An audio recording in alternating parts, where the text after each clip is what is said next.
بسم اللہ الرحمن الرحیم الصلاۃ والسلام علیک یا رسول اللہ، الصلاۃ والسلام علیک یا نبی اللہ، الصلاۃ والسلام علیک یا حبیب اللہ، وعلی آلک و اصحابک یا نور اللہ، صلی اللہ تعالی علیہ وسلم۔ اب تک حروف عاطفہ میں سے کئی حروف کا بیان آپ کے سامنے پیچھے ذکر کیا جا چکا۔ آج جو ہے بیان کر رہے ہیں حروف عاطفہ میں سے او کے بارے میں۔ صحیح ہے؟ او کے بارے میں شروع کر رہے ہیں۔ او کا سب سے پہلے یہ چیز سمجھ لیں کہ او ہوتا کس لیے ہے۔ او جو ہے یہ معطوف اور معطوف علیہ کے درمیان داخل ہوتا ہے۔ معطوف اور معطوف علیہ کے درمیان ہوتا ہے، اور معطوف اور معطوف علیہ میں سے لا علی التعیین، تعیین نہیں ہوتی ہے، یہ یا یہ، صحیح ہے نہیں؟ معطوف اور معطوف علیہ میں سے لا علی التعیین کسی ایک کے لیے حکم مذکور کی شمولیت کو بتاتا ہے۔ معطوف اور معطوف علیہ میں سے غیر متعین طور پر یہ کہہ دیجیے، معطوف اور معطوف علیہ میں سے غیر متعین طور پر کسی ایک کے لیے حکم مذکور کی شمولیت کو بتاتا ہے۔ جیسے ہم کہیں ھذا حر او ھذا، یہ آزاد ہے یا یہ، معطوف علیہ ھذا حر ہوا اور او ھذا یہ معطوف ہوا، ان کے درمیان میں یہ داخل ہوا، اور کیا ہے آزاد ہونے کا اب دونوں میں سے کسی ایک کے لیے بتا رہا ہے لیکن متعین نہیں ہے، یہ آزاد ہے یا یہ آزاد ہے۔ صحیح ہے؟ تو احد المذکورین میں سے کسی ایک کے لیے غیر متعین طور پر حکم مذکور کی شمولیت کو بتاتا ہے۔ اب اگر یہ عطف المفرد علی المفرد ہے، عطف المفرد تو کسی ایک کے لیے ثبوت حکم کا فائدہ دے گا۔ عطف المفرد علی المفرد ہے، جیسے جاءنی زید او امر، جاءنی زید او امر، دیکھیے عطف المفرد علی المفرد تو کسی ایک کے لیے کیا دے گا؟ ثبوت حکم کا فائدہ دے گا، لیکن فائدہ دے گا لیکن اس کی تعیین کا اختیار متکلم کو ہوگا۔ میرے پاس زید آیا یا امر آیا، یہ عطف المفرد علی المفرد ہے، کسی ایک کے لیے تو حکم کو ثابت کر رہا ہے غیر متعین طور پر، لیکن اس کی تعیین کا اختیار کسے ہوگا؟ متکلم کو ہوگا۔ یہ بتائے گا کہ زید آیا ہے یا صحیح ہے نہیں؟ کب ہو؟ جب عطف المفرد علی المفرد ہو۔ اور اگر عطف الجملہ علی الجملہ ہو، عطف الجملہ علی الجملہ ہو تو ایسی صورت میں مضمون جملہ، اگر عطف الجملہ علی الجملہ ہو تو مضمون جملہ میں سے کیا ہے؟ مضمون جملے کے ثبوت کا فائدہ دے گا، مضمون جملہ کے ثبوت کا فائدہ دے گا۔ جیسے مثال کے طور پر ان اقتلوا انفسکم او اخرجوا من دیارکم، ان اقتلوا انفسکم او اخرجوا من دیارکم، مثال لکھ لیں گے تو ذہن میں رہے گی۔ عطف الجملہ علی الجملہ، اگر عطف الجملہ علی الجملہ میں داخل ہو تو مضمون جملہ کے ثبوت کا فائدہ دے گا، اور اس کا مطلب یہ ہوگا کہ دو مضمونوں میں سے کوئی ایک کیا ہے؟ ایک ضرور ہے، متحقق ہے۔ صحیح ہے نہیں؟ اب کیا مطلب؟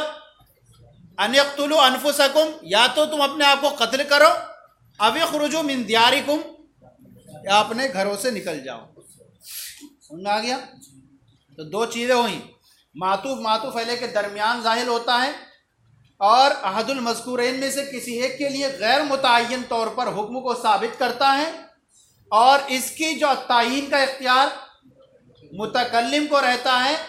عطف الجملہ علی الجملہ ہو تو متکلم، اور یا تو عطف کیا ہو، عطف الجملہ علی الجملہ ہوگا، عطف المفرد علی المفرد ہو یا عطف الجملہ علی الجملہ ہو۔ یہ تو ہوا کہ جب کہ جملہ خبریہ میں استعمال ہو،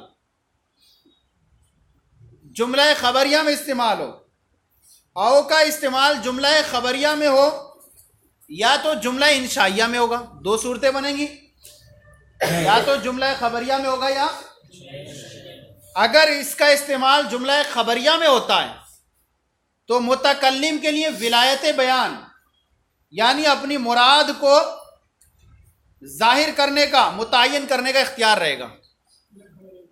اگر جملہ خبریہ میں اس کا استعمال ہوتا ہے تو متکلم کو ولایت بیان حاصل ہوگی، یعنی اپنی مراد کو متعین کرنے کا اسے اختیار ہوگا۔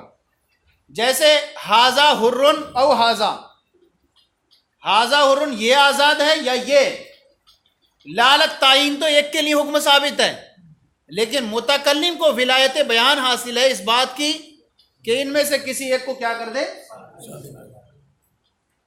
صحیح ہے نہیں؟ اب اور اگر انشاء ہو، ھذا حر اور ھذا سے انشاء عتق یعنی فی الحال خبر دینا مقصود ہو، ایک تو ہوگا کہ ما قبل کی خبر دینا مقصود ہو تب تو وہاں خبریہ ہوگا، اور اگر فی الحال جو ہے آزادی دینا مقصود ہو وہاں پر دو صورتیں بنیں گی۔ ھذا حر سے اگر عتق سابق کی خبر دے رہا ہے تو جملہ خبریہ ہوگا، اور اگر فی الحال جو ہے آزادی کر رہا ہے تو یہ ہوگی انشائیہ۔ انشاء کہتے ہیں جو چیز ثابت نہ ہو اس کو ثابت کیا جائے، تو اب فی الحال اس کو آزاد کر رہا ہے تو اب انشائیہ ہوا، انشائیہ اتقاء فی الحال آزادی دینا مقصود ہو تو یہی مثال انشاء کی بن جائے گی۔ دونوں صورتیں ہو گئی، اگر اتق سابق کی خبر دینا ہو تو یہ جملہ خبریہ کی مثال بنے گی، اور اگر فی الحال آزادی دینا مقصود ہو تو یہی مثال جملہ، اور ان جملہ خبریہ میں آپ نے دیکھا کہ اس کی جو ہے ولایت متکلم کو حاصل ہوتی ہے، یعنی تعین کا اختیار متکلم کو ہوتا ہے، اور جملہ انشائیہ میں اگر اس کا استعمال ہوتا ہے کس کا، او کا، تو او یہاں برائے تخیر ہوتا ہے۔ کس لیے ہوتا ہے؟ او برائے تخیر ہوتا ہے یا برائے اباحت ہوتا ہے، یہ بھی یاد رکھ لیں۔ او اگر جملہ انشائیہ میں استعمال ہو تو وہاں یا تو تخیر کے لیے ہوگا، اباحت کے لیے ہوگا۔ تخیر کا مطلب کیا ہوتا ہے؟ تو دو غیر متعین چیزوں میں سے کسی ایک کو اختیار کرنا، دو غیر متعین چیزوں میں سے کسی ایک کو اختیار کرنا۔ اب غیر متعین چیزوں میں سے کسی ایک کو اختیار کرنا جس کی تعین کا حق کبھی تو متکلم کو ہوتا ہے، جیسے کہ آپ نے مثال دیکھی ھذا حر والی میں، صحیح ہے نہیں؟ یا طلاق والے مسئلے میں آپ دیکھیں گے کہ عورت سے کہا تو تعین کا اختیار ہوگا، اور کبھی جو ہے مخاطب کو ہوتا ہے، کس کے؟ متکلم کی جانب سے، متکلم کی جانب سے توکیل بنا دی کسی کو، جو انسان کسی کو آزاد کرنے کا، کسی کی ملکیت میں تصرف کرنے کا مالک نہیں تھا، لیکن موکل نے اس کو وکیل بنا دیا، تو اب وکیل کیا کر سکے گا؟ تصرف کر سکے گا۔ تو اب دو صورتیں ہو گئی، تخیر، او برائے تخیر ہوتا ہے جملہ انشائیہ میں، اب اس کی جو ہے تعین کا اختیار یا تو کبھی متکلم کو ہوتا ہے، اور یا کبھی متکلم کے کرنے سے کسی دوسرے کو بھی ہوتا ہے۔ مسئلہ طلاق میں متکلم کو ہوتا ہے، اور مسئلہ توکیل میں مخاطب کو ہوتا ہے، وکیل بنا دیا۔ دو صورتیں سمجھ میں آ گئی۔ تخیر ہوگا کس میں؟ انشائیہ میں استعمال ہو، اور او جو ہوگا وہاں پر ہوگا تو تعین پر، غیر اعلی تعین پر دلالت کرے گا، اور اس کی ولایت متکلم کو حاصل ہوگی۔ اور اباحت کا مطلب کیا ہوتا ہے؟ تخیر کا مطلب کیا ہوا؟ دو میں سے اختیار رہتا ہے۔ اباحت کا مطلب یہ ہوتا ہے کہ دو چیزوں کو اگر جمع کرنا ہو تو جمع بھی کر سکتے ہیں، دونوں پر عمل بھی کیا جا سکتا ہے۔ جالس الحسن او ابن سیرین، تو حسن کے ساتھ بیٹھ یا ابن سیرین کے ساتھ بیٹھ، کیا دونوں کے ساتھ ہی بیٹھ سکتا؟ جمع ہو سکتی ہے۔ تو تخیر میں جو ہوتا ہے، ہاں جیسے کہا جائے تزوج ہندن او اختہا، ہندا سے شادی کر یا اس کی بہن سے، یہاں اباحت نہیں ہو سکتی. ہندا سے شادی کر یا اس کی بہن سے. جالس الحسن اور ابن سیرین، یہاں اباحت ہو سکتی ہے. اباحت میں دونوں کو جمع کیا جا سکتا ہے، مگر صحیح ہے نہیں، تخیر میں جو ہے جمع نہیں کرنا ہوتا، تخیر میں ایک کو اختیار کرنا ہوتا ہے. اباحت میں جمع کر سکتے ہیں، ایک ہی وقت میں جمع کر سکتے ہیں. صحیح ہے نہیں. اب یہ ہے کہ اختیار کیا جائے، دونوں پر عمل کیا جائے. اور اباحت میں کیا ہوتا ہے، کسی ایک کو بھی اختیار کرنے کے بجائے دونوں پر عمل کیا جائے. اب یہ اس وقت ہوگا جو متکلم کے مقصد کے خلاف نہ ہو. یا تو کبھی سیاق کلام سے پتہ چلتا ہے اس کا، جیسے کہ یا وہ چیز ایسا ہو کہ وہ مسئلہ اصلاً ہی مباح ہو، جیسے کہ قرآن پاک میں آیا کفارہ یمین کے تعلق سے. کیا آیا؟ فَكَفَّارَتُهُ إِطْعَامُ عَشَرَةِ مَسَاكِينَ مِنْ أَوْسَطِ مَا تُطْعِمُونَ أَهْلِيكُمْ أَوْ كِسْوَتُهُمْ أَوْ تَحْرِيرُ رَقَبَةٍ. 3 چیزوں کا ذکر کیا گیا یہاں پر کہ 60 کتنا کھلاؤ، 10 مسکینوں کو کھانا کھلاؤ اتنی وسعت کے مطابق جو تم اپنے گھر والوں کو کھلاتے ہو، یا جو ہے ان کو کپڑا پہناؤ، یا ایک غلام کو آزاد کرو. 3 چیزیں ہوئی. اب یہاں پر جو ہے آدمی چاہے تو 10 مسکینوں کو کھانا بھی کھلا دے، کیا ہے، کپڑا بھی دے دے اور غلام بھی آزاد کر دے، لیکن واجب ایک ہی رہے گا، باقی 2 والے نفل کہلائیں گے. واجب ایک ہی رہے گا، یا اباحت کر سکتا ہے. صحیح ہے نہیں.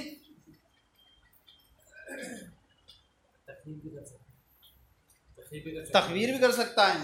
لیکن اب جو ہے یہاں پر معطوف اور معطوف علیہ کو اگر جمع کرنا متکلم کے مقصد کے مطابق ہو تو پورے طور پر من کل الوجوہ جمع کرنا ہو جائے گا، اور اگر متکلم کے مقصد کے خلاف ہو، بلکہ محظور اور ممنوع کے بعد حاصل ہوئی کوئی چیز، پہلے کوئی چیز منع تھی پھر بعد میں حاصل ہوئی، تو وہاں اب کیا کہیں گے ہم، اب یہاں پر پھر اباحت من وجہ رہے گی، من کل وجہ نہیں رہی.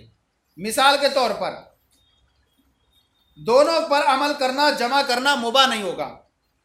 جیسے کہ مسئلہ توکیل میں کسی نے یہ کہا تصرف کرنے کی اجازت نہیں ہوتی کسی کے مال میں، وکیل اب اس نے کہا کہ تم جو ہے اس کو آزاد کر دو، یا اس کو آزاد کرو، یا اس کو آزاد کرو. اب یہ نہیں کر سکتا کہ سب کو آزاد کرے، علی وجہ العموم نہیں رہے گا. یہاں پر مقصد کے خلاف ہوگا. وہ چاہتا ہے کہ ایک ہو جائے آزاد، اب 2 آدمیوں کو بنایا کہ تم میں سے کوئی آزاد کر دو، یا کوئی بھی آزاد کر دے گا تو وہ آزادی ہو جائے گی. یہ مطلب نہیں ہے کہ دونوں مل کر کے جب آزاد کریں، بلکہ اس کا مقصود یہ ہے کہ آزادی ہو جانا. تو پورے طور پر من کل الوجوہ نہ ہوگا، لیکن من وجہ ہوگا، من وجہ ہو جائے گی. اب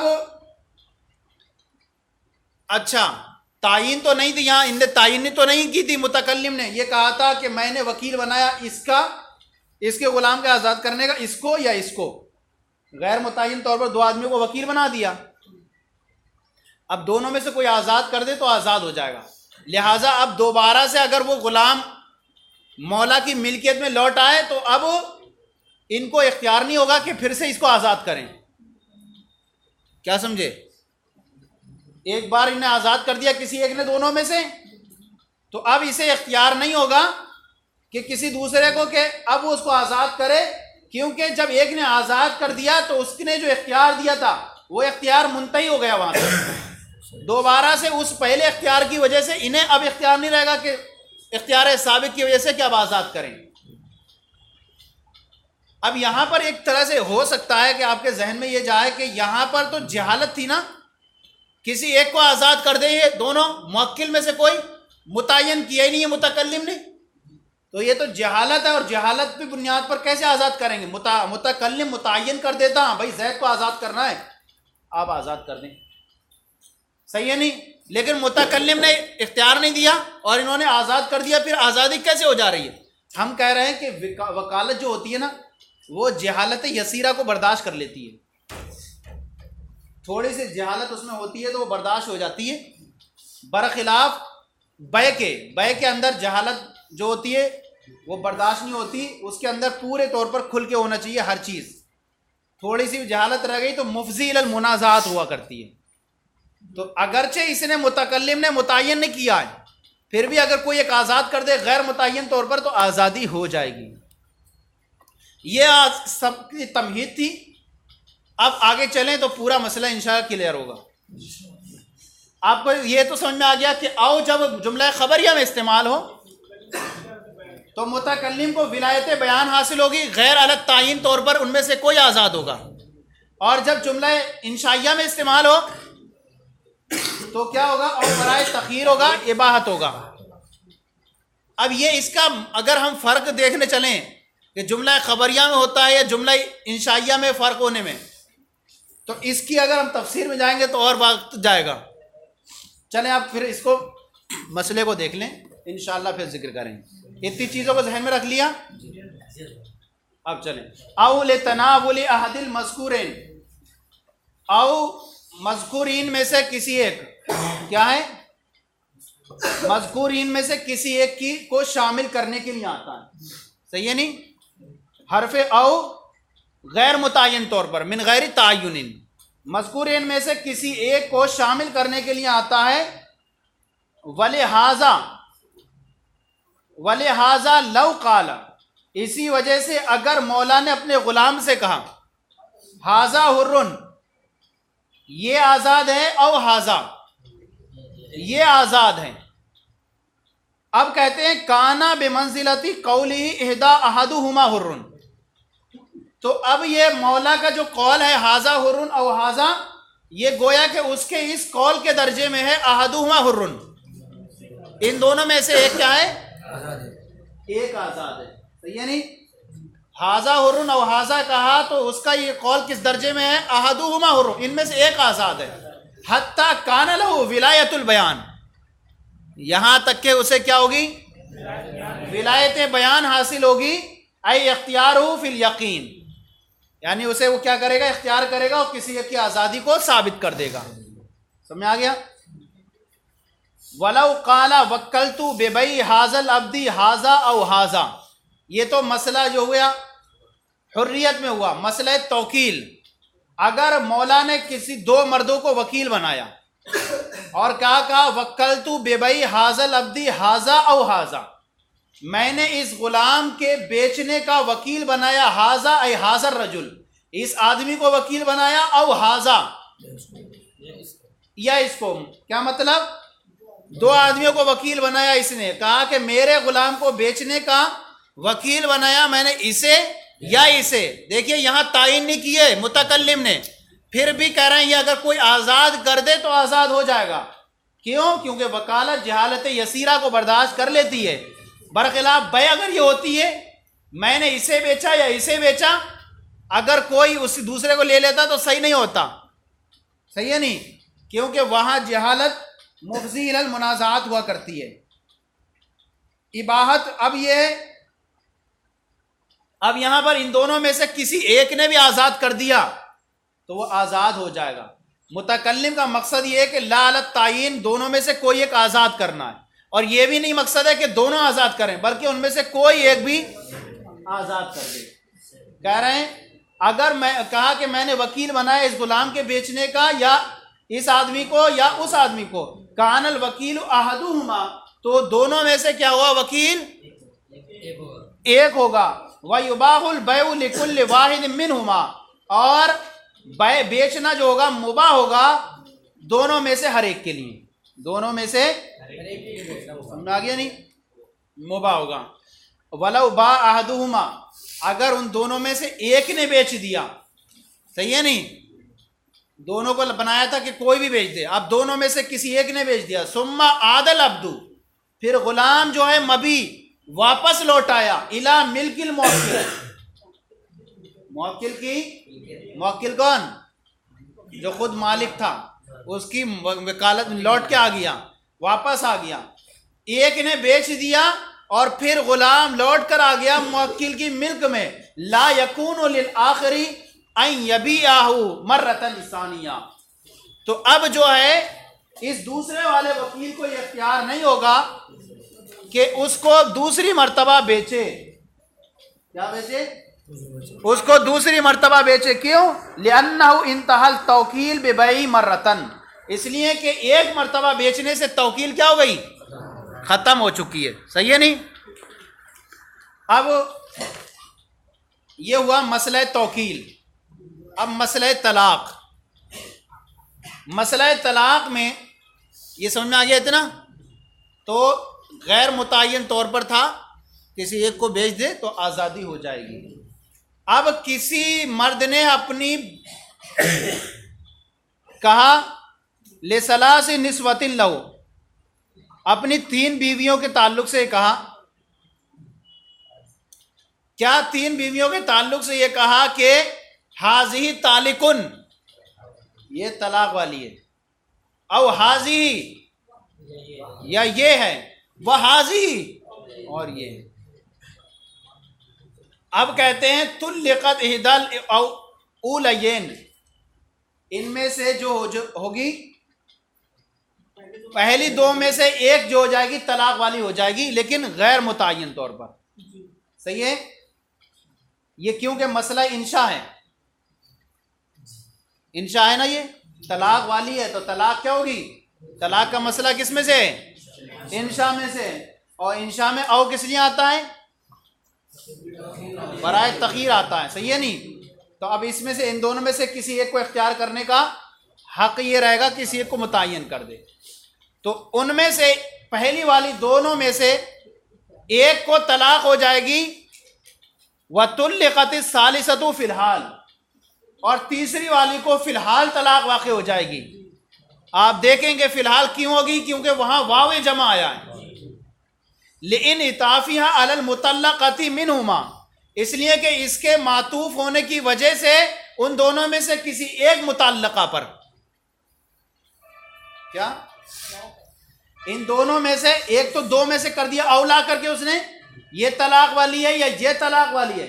اب ان دونوں میں سے غیر متعین طور پر کیا ہے؟ ایک طلاق والی ہے، اور تخیر کا اختیار شوہر کو رہے گا کہ کسی ایک کو متعین کر دے. اب اس کے بعد واو لا رہا ہے، واو جمعیت کے لیے آتا ہے، تو اب یہ والی طلاق والی ہو جائے گی فی الحال. کون سی والی؟ تیسری والی. کیونکہ اس کے جو تیسری والی کے عطف ہونے کی وجہ سے ان دونوں میں سے کسی ایک متعلقہ پر، کیوں؟ وہ ابہام کے ساتھ ہے، ابہام کے ساتھ ہے. اب کہہ رہے ہیں وَيَكُونُ الْخِيَارُ لِلزَّوْجِ فِي بَيَانِ الْمُطَلَّقَةِ مِنْهُمَا، اور شوہر کو اختیار رہے گا ان دونوں میں سے کسی ایک متعلقہ کو بیان کرنے میں. کون سی والی؟ پہلی والی. 2 میں سے شوہر کو اختیار رہے گا ان دونوں میں سے کسی ایک متعلقہ کو بیان کرنے میں. تیسری والی کو فی الحال پڑ جائے گی، اور پہلی والی 2 میں سے، کیونکہ او جو ہے معطوف اور معطوف علیہ میں سے غیر متعین طور پر جو آتا ہے کسی ایک کو تعین کرنے کے لیے آتا ہے، اور جو ہے چونکہ انشاء ہے تو تخیر کا کے لیے آئے گا، تو لہذا شوہر کو تخیر کا حق رہے گا. وہ اختیار جو ہے وہ شوہر کو ہوگا ان میں سے کسی ایک متعلقہ کو بیان کرنے میں. اب یہ گویا کہ شوہر کا یہ اس کا جو قول ہے، یہ اس کا جو قول ہے جو اس نے کہا تھا، یہ اس درجے میں ہو جائے گا احداکما طالق وحاذہ، تم میں سے ایک طلاق والی ہے اور یہ طلاق. اگر یہ کہتا تو ان میں سے بھی ایک کو غیر متعین پڑتی. صحیح ہے نہیں؟ ان دونوں میں سے ایک کو اور تیسری کو پڑ جاتی. تو اب اس سے بھی کیا پڑے گی؟ تیسری کو فی الحال پڑ جائے گی، اور 2 میں سے شوہر کے متعین کرنے سے اس کو پڑ جائے گی. صحیح ہے؟ اب اسی مسئلے پر قیاس کرتے ہوئے امام ظفر نے مسئلہ اس کو دوسرے مسئلے پر مسئلہ طلاق پر اس مسئلے کو کیا کیا؟ قیاس کر لیا.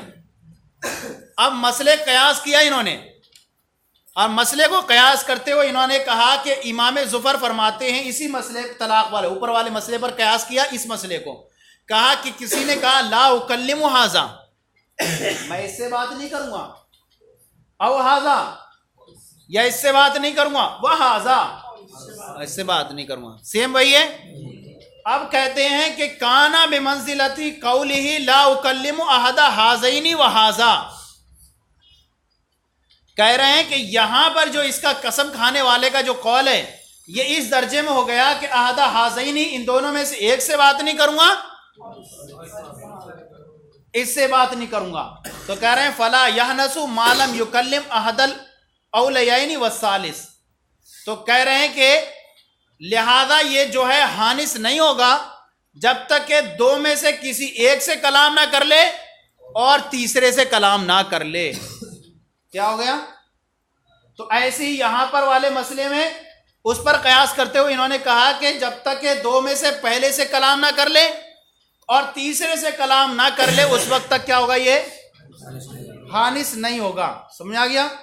لیکن امام اعظم فرماتے ہیں کہ یہاں مسئلے اس والے کلام کو مسئلے طلاق پر آپ جو ہے قیاس مت کیجئے.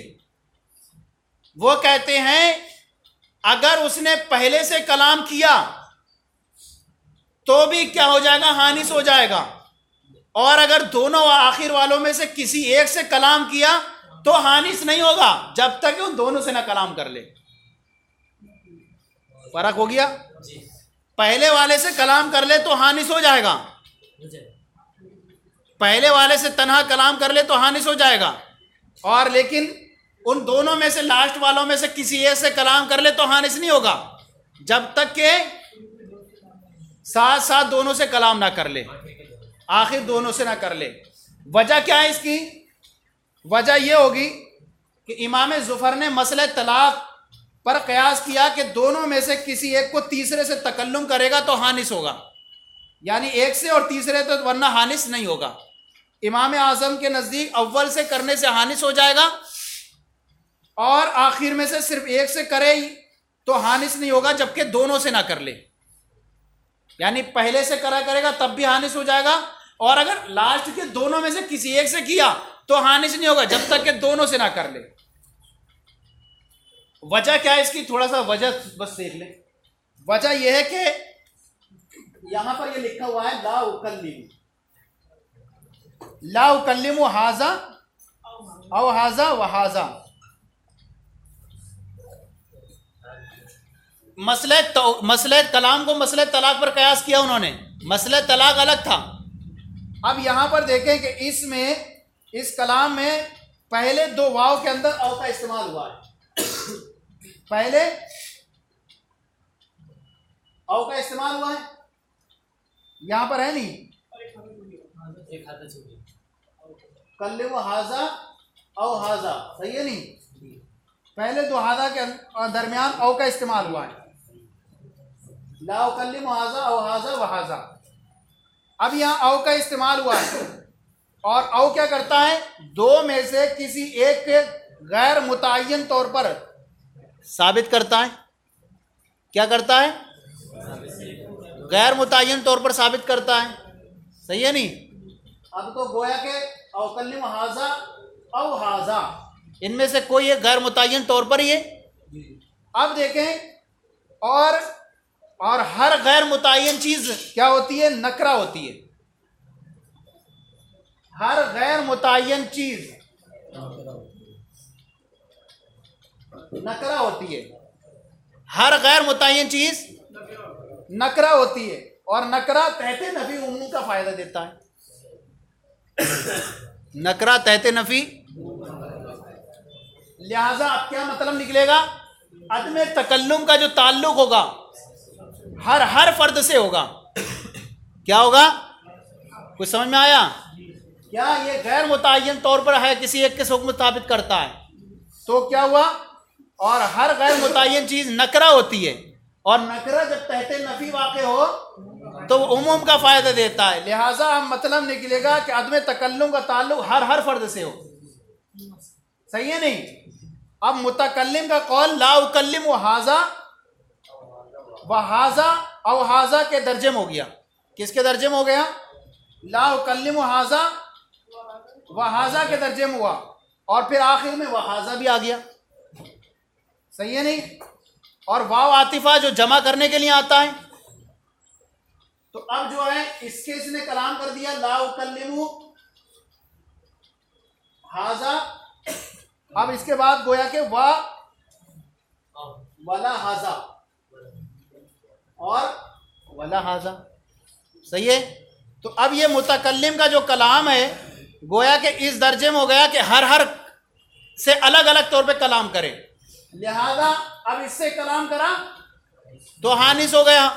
اب یہ جو ہے یہ تھا اور اس کے بعد واو آ گیا تو واو نے کیا کر دیا؟ جمعیت کر دی دونوں کو. صحیح ہے نہیں؟ تو واو نے دونوں کو جمع کر دیا. لہذا اگر ایک سے کلام کرے گا تو حانس نہیں ہوگا, دونوں سے کلام کرے گا تو حانس ہوگا. اور دوسری بات یہ, یہاں پر جو ہے, یہاں آپ جو ہے امام ظفر نے اس مسئلہ تکلم کو مسئلہ طلاق پر قیاس کیا ہے. ہم کہتے ہیں مسئلہ طلاق پر قیاس نہ کریں. مسئلہ طلاق نکرت ہے, نفی کہاں ہے؟ وہاں پر مثبت ہے, وہاں جملہ مثبت ہے اور یہاں منفیہ ہے نہیں. تو پھر اس والے مسئلے کو لا اکلم کو اس والے مسئلے پر قیاس کرنا درست نہیں ہوگا. لہذا مسئلہ طلاق میں دو میں سے کسی ایک میں غیر متعین طور پر طلاق ہوئی تھی تو شوہر کو اختیار تھا اسے طلاق دینے کا, اور تیسری والی کو فی الحال ہو گئی تھی کیونکہ وہ ان دونوں غیر متعینہ پر کسی ایک پر عطف تھا. تو اب گویا کہ یہاں پر جو ہے اس کو پہلے کو ہو جائے گا, حانس ہو جائے گا اس سے کلام کرنے سے, اور ان دونوں کے ساتھ جمع جب تک نہیں کر کے کرے گا تب تک حانس نہیں ہوگا. وَإِنْدَنَا, اب دیکھیں وَإِنْدَنَا لَوْ كَلَّمَ الْوَحْدَهُ, اور اگر اس نے ثنا تنہا صرف ایک سے کلام کیا تو حانس ہو جائے گا. وَلَوْ كَلَّمَ أَحَدَ الْآخِرَيْنِ, اور اگر آخر والوں میں سے کسی ایک سے کلام کیا لا يَحْنُسُ, تو کیا ہوگا؟ وہ حانس نہیں ہوگا. لِأَنْ مَا لَمْ يُكَلِّمْهُمَا, جبکہ ان آخر والوں سے کیا کر لے؟ کلام نہ کر لے. اور چلیں